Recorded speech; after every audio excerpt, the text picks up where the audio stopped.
Hello, and welcome to the Washington State Retirement Planning Podcast. The goal for this podcast is to help bring financial education to all of Washington State employees. I'm your host, Ethan Miko, and I'm thrilled to have you here. But before we dive into all the nitty-gritty details of your retirement benefits as a Washington State employee, I just want to tell you a little bit about myself and my background. So I'm actually from the Big Island of Hawaii. And when I was growing up, when I was in the 5th grade, I had a teacher named Mr. Nickel who made us run the mile pretty much every week for PE. Now, most kids hated it, but for some reason or other, I really liked it. And one of my best friends actually got me to join the track team that year. There was like 2 weekends for the year, something like that. It wasn't much, but that kind of got me in the door of it. And I stuck with track all throughout high school. And when all that was said and done, I didn't want to be over yet. So I explored, where else could I run track at? University of Hawaii doesn't have a men's track team, so I was forced to look elsewhere, and I ultimately ended up at Central Washington University. I competed for them for 4 years. My specialty was the high jump, and currently I actually coach Sila's high school's track and field team as well. Anyways, after I graduated Central Washington, I ended up getting recruited by a firm called Axe Advisors. You probably know them now as Equitable.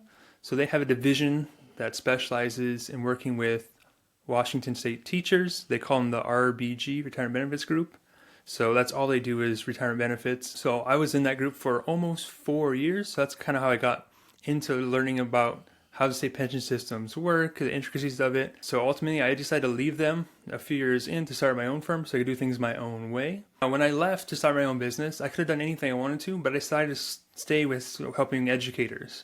The main reason was I just saw there was a giant lack of education, and that I knew things could be so much better for them.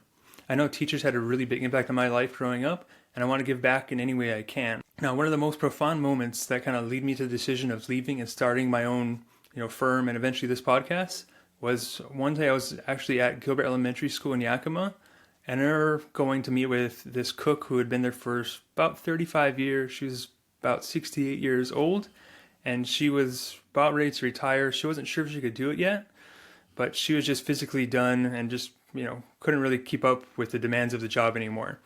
So I went into her office, and it was a cluttered little thing. Opened the door up, there was like one desk, there with a computer screen, a chair, and then maybe a little chair next to it. There was, the room was small. You could barely fit 2 of us in there. So we sat in there. I had my little yellow pad, no desk, so I actually had to put it on my lap and kind of had to learn to write upside down for that meeting, and just kind of going through, what she had and the benefits, just kind of like a normal meeting. She handed me her TRS 3, or actually, I guess it would be PERS 3 statement, because she was a public employee. Anyways, she handed me the statement there, and she goes, "That's not very much," and it was like, 100, maybe 150 at best there. She goes, "I'm not sure what to do with it, how it works." So I went back and said, "Hey, let's just go through how your pension works." So I'm like, "So your plan is actually 2 parts." And her eyes widened. She goes, "What do you mean 2 parts?" I'm like, "There's another part here that you're not seeing." And she couldn't believe it. That for 35 years, she was slogging money away into this retirement account, had the actual confirmation that shows her contributions and investments, and she didn't realize there's a whole hidden piece to it. Now, after going through how the pension worked, it was maybe $1,200 a month for her, but that was all she needed to put her over the edge to retire. And she just broke down in tears. She was just so happy that this income that she had no idea existed was now coming in on a guaranteed basis in addition to her Social Security. And she was just, crying, emotional, and just ultimately happy. And honestly, had she known this a few years earlier, she probably could have retired maybe 2-3 years earlier than that. So seeing someone so sweet have to work 3 extra years because she didn't know how her benefits worked really kind of irked me. I knew there was a need for more education. Now, she's not the only one. Earlier this year, I had the exact same thing happen with a teacher of the Tri-Cities. So I know there's a lack of education, and there's not a lot of resources for you guys out there. Yes, there's the Department of Retirement Systems, but let's be honest, they don't make the best effort to educate people. They started their podcasts, which I don't know any episode that actually goes over any of your benefits. They're all kind of like fluff pieces, in my opinion. You can call them up. Usually you're going to be waiting on hold. The person you talk to may or may not know the answer. So sometimes you get an answer and it could be wrong. And that's happened to my clients, even myself, a few times when I'm trying to get information from them.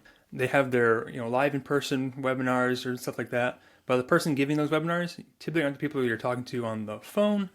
And they're really just not licensed to give you any kind of advice. They don't know what goes into building up to retirement, the retirement process, and then what happens after that. They can help you answer questions, and then you're out the door, and that's it. So I know there need to be more education out there. And the same goes for people's employers and school districts. There's no licensed advisor on staff. They're going to refer you up to Department of Time Systems. There are other advisors that can come in occasionally. But one thing I want to drive home, because this keeps coming up, is there are no advisor or financial institution that's employed by any Washington State employer. So if you have a school district and say, oh, this is the rep for the school district, they're not employed by them. They might be the rep because that's what their company decided that they are, but there's no official documentation on that. They usually come in, they'll meet with you for free, and 9 times out of 10 they're going to try to sign you up for something. 403B is usually what they're going to go for. I've lived that in the world for 4 years. I know all the tricks and kind of what they're up to there. Now, not to say these people are bad. I've done it for 4 years. It's just that these people coming in there when they're employed by other institutions, they often are limited in what they're able to offer you, and their education isn't as broad as it could be. So they know 403Bs, they know their product lineup, and that's it. And they'll try to talk you out of doing things like the DCP, or they'll talk you out of the TAP annuity, or talk you out of some other person's product because they're trying to compete for their commission. So I know that needed to stop. So I actually started my YouTube channel about 3 years back. We have almost 200 videos on your education benefits. So you can go on demand, you can click, learn what you need to know, ask questions in the comments, and never once do you have to pick up the phone and call somebody or meet with someone and be in a high-pressured, sales environment. So that's ultimately my goal of delivering more education for you guys. This podcast is just a way to broaden the reach here. So if you know anyone that could benefit from learning more about their education on their retirement benefits, feel free to share this with them. So now, what can you expect from this podcast? So beyond just your state pension plan, which a lot of people think it's just the pension, it's the income for life, and that's it. There's a lot more that goes on beyond that, right? Knowing the pension formula is a great start, but that's just skimming the surface. That was the first video I put out on YouTube, and I've done, hundreds after that, going to the finer workings of it all. So knowing the vesting requirements, the investment components to it all, as well as the outside pieces like the 403B, the Deferred Compensation Plan, PEB healthcare system, what's a VEBA. So we're going to cover all that. But again, that's still inside your Washington State shell. You still have your federal benefits like Social Security and Medicare to think about. Then you have general planning like tax planning and estate planning. So those are all the pieces we're going to try to work into this podcast so you guys become more well-rounded financially. So to break it down, my mission is simple. I just want to provide more education for free to people so they can make better decisions, make less mistakes, and hopefully that will help you grow your wealth, maybe retire earlier, pay less in taxes, and ultimately enjoy your own free time because we all know you deserve it. Future depends on what you do today. So thank you for joining me on this journey. I'm excited to have you guys along, and as always, remember that you're...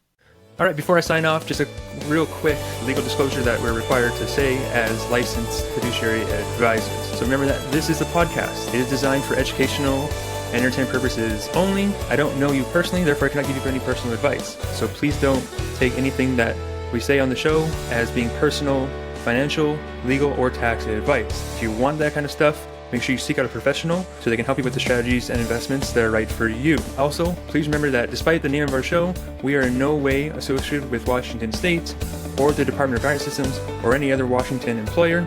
We are a private-owned firm that specializes in working with Washington State employees, which is why we know so much about this stuff. So remember, we don't work for the state in any way, shape, or form.